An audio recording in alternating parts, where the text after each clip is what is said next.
அன்புமிக்க இறைமக்களே, இன்றைக்கு பொது காலத்தின் 33ஆம் வாரம் சனிக்கிழமை திருஅவை கொடுத்திருக்கின்ற நற்செய்தி லூக்கா 20ஆம் அதிகாரம் இறைவார்த்தை 27 முதல் 40 முடிய. இந்த பகுதியிலே சில நல்ல விடயங்களை ஆண்டவர் இயேசு கிறிஸ்து நம்ம கொடுத்திருக்கின்றார். முதலாவது அவர் சொல்லுகின்றது என்னவென்றால், உயிர் தெழுவார்கள். அப்படி என்றால் யார்? நாம் அனைவரும் உயிர் தெழுவோம் என்பது. உயிர்த்தெழுந்த பின் நாம் யாராக இருப்போம் என்றால், கடவுளின் மக்களாக இருப்போம் என்று கூறுகின்றார். மூன்றாவது, இந்த உலகில் திருமணம் செய்திருப்பார்கள் அல்லது துறவிகளாக வாழ்ந்திருப்பார்கள். இறப்பிற்கு பின்பு, அதாவது இந்த உலகத்தை விட்டு சென்ற பின்பு அவர்கள் எப்படி இருப்பார்கள் என்பதற்கு இயேசு கொடுத்திருக்கின்ற பதில் என்னவென்றால், அவர்கள் வானதூதரை போல் இருப்பார்கள் என்று சொல்லுகின்றார். இன்றைய நற்செய்தி பகுதி இயேசுவால் ஆரம்பிக்கப்பட்ட ஒன்று அல்ல. மாறாக சதுசேயர்கள் இயேசுவை சிக்க வைக்க வேண்டும் என்று ஒரு கேள்வி எழுப்புகின்றார்கள்.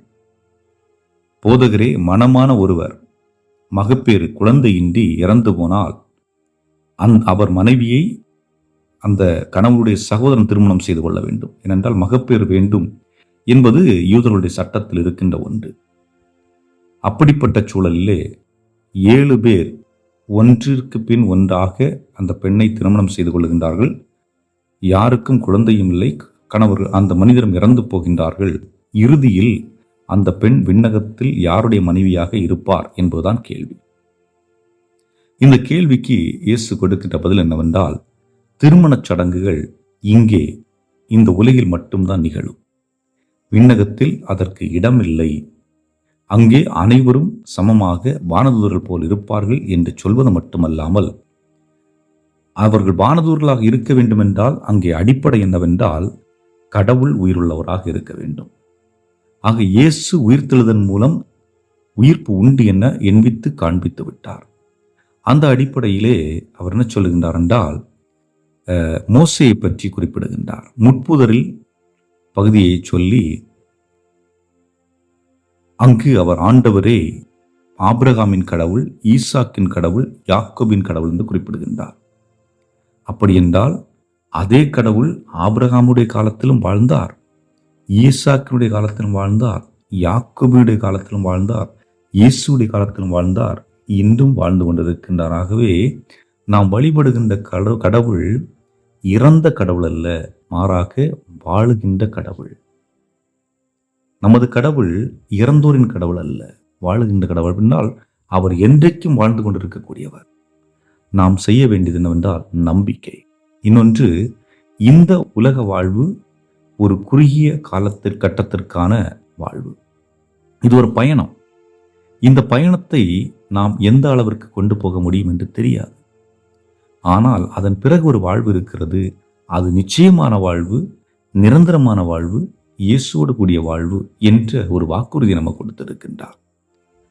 பல நேரங்களிலே இந்த உலகில் வாழுகின்ற பொழுது பயம் இருக்கும்.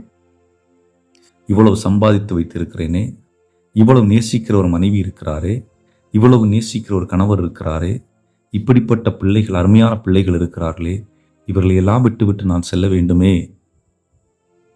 வேறு வழி இல்லை, நாம் சென்றாக வேண்டும். காரணம் என்றால் நம்முடைய முழுமை என்பது கடவுளை நாம் சென்றடைகின்ற பொழுதுதான் இருக்கிறது. ஆகவே நான் இன்றைய வாசகத்திலே மரணத்தை பற்றி பேச வரவில்லை, மாறாக ஒரு நம்பிக்கையை கொடுக்க வந்திருக்கின்றேன். நம்முடைய வாழ்வு இந்த உலகோடு முடிந்து போகின்ற ஒன்று அல்ல, மாறாக நாம் இயேசுவோடு நிரந்தரமாக வாழ்வோம் என்பதுதான். ஆக இந்த உலகில் வாழுகின்ற பொழுது இந்த உலகத்தின் மீதுள்ள ஈர்ப்பில் மட்டுமே அக்கறை கொள்ளாமல், அவற்றை மட்டுமே நம்முடைய எண்ணங்களில் வைத்திராமல், நாம் விண்ணக வாழ்வுக்கான தயாரிப்பையும் நாம் செய்ய வேண்டும். விண்ணக வாழ்வுக்கான தயாரிப்பு என்றால் என்ன? சுயநலமற்றவர்களாக வாழ்வது, பொதுநலத்தோடு செயல்படுவது, பிறருடைய தேவைகளை பூர்த்தி செய்வது, பிறருடைய நலனில் அக்கறை காண்பது, பிறருக்கு உதவி புரிவது, நம்முடைய நேரத்தை கொடுப்பது, திறமைகளை நாம் மற்றவர்களுக்காக பயன்படுத்துவது, நம்மால் இயன்றவற்றை பிறருக்கு செய்து பிறரை மகிழ்ச்சி ஊட்டுவது, இப்படிப்பட்ட காரியங்கள் செய்கின்ற பொழுது விண்ணகத்திற்கு தேவையானவற்றை நாம் செய்து கொண்டிருக்கின்றோம் என்றுதான் பொருள்படுகிறது. ஆகவே அன்புக்குரியவர்களே, வாழ்க்கை என்பது நிரந்தரம் அல்ல.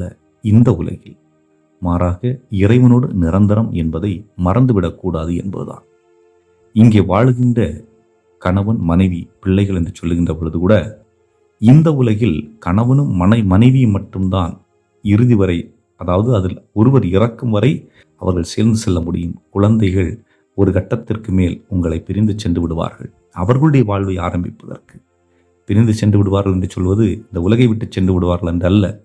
மாறாக அவர்களுடைய வாழ்வை ஆரம்பிப்பதற்கு அவர்கள் கடந்து சென்று விடுவார்கள். அதன் பிறகு உங்களுடைய கணவனும் உங்களுடைய மனைவியோ அவர்கள்தான் உங்களோடு இருந்து உங்களை பாதுகாக்க வேண்டும், அல்லது உங்களுக்கு உடன் இருக்க வேண்டும், உங்களுக்கு பாதுகாப்பு கொடுக்க வேண்டும். ஆகவே இந்த சூழலிலே அடிப்படையில் எது தேவைப்படுகிறது என்றால் அன்பு. அதாவது திருமணமான புதிய தம்பதியர் குழந்தை பெற்றிருப்பீர்கள். உங்களிடம் குழந்தை இருந்தாலும் உங்களுடைய வாழ்வின் மையம் குழந்தை அல்ல. கணவனுக்கு மனைவியும், மனைவிக்கு கணவன். குழந்தைக்கு உரிய அன்பை கொடுங்கள். நீங்கள் இருவரும் அன்பு செய்வதை குழந்தை கண்டு மகிழ வேண்டும். குழந்தை வந்துவிட்டது, ஆகவே நான் குழந்தைக்குத்தான் முக்கியத்துவம் கொடுப்பேன் என்று கணவனை நிராகரிப்பதும் அல்லது மனைவியை நிராகரிப்பதும் தவறான செயல். உங்கள் குழந்தை உங்கள் இருவருடைய அன்பு பிணைப்பை கண்டு மகிழ வேண்டும். நீங்கள் பாசமாக இருப்பது, சிரித்து மகிழ்வது, பேசி அன்பு காட்டுவது, ஒருவர் முத்தமிட்டு அன்பை வெளிப்படுத்துவது போன்றவற்றை அந்த குழந்தைகள் கண்டு மகிழும் பொழுது ஆரோக்கியமான குழந்தைகளாக வளர்கின்றன. அது இந்த உலகிற்கு வாழ்வை கொண்டு வந்து கொடுக்கின்றன. ஆகவே மறு உலகில் ஒரு வாழ்வு இருந்தாலும் இந்த உலகில் கடவுளால் கொடுக்கப்பட்ட வாழ்வை மகிழ்வுடன் வாழ்வதற்கு முற்படுவோம். என்றும் வாழும் எல்லாம் வல்ல இறைவா, இந்த உலகில் நாங்கள் அன்பு செய்வதற்காக எங்களை படைத்து உருவாக்கி அனுப்பியிருக்கின்றீர். இந்த சூழலிலே நாங்கள் உம்முடைய அன்பை நிறைவாக பெற்று வாழவும், அன்பை பகிர்ந்து வாழவும் வேண்டிய ஆற்றலையும் அருளையும் நிறைவாக தந்துள்ள எங்கள் ஆண்டவராகிய கிறிஸ்து வழியாக மன்றாடுகின்றோம். ஆமென்.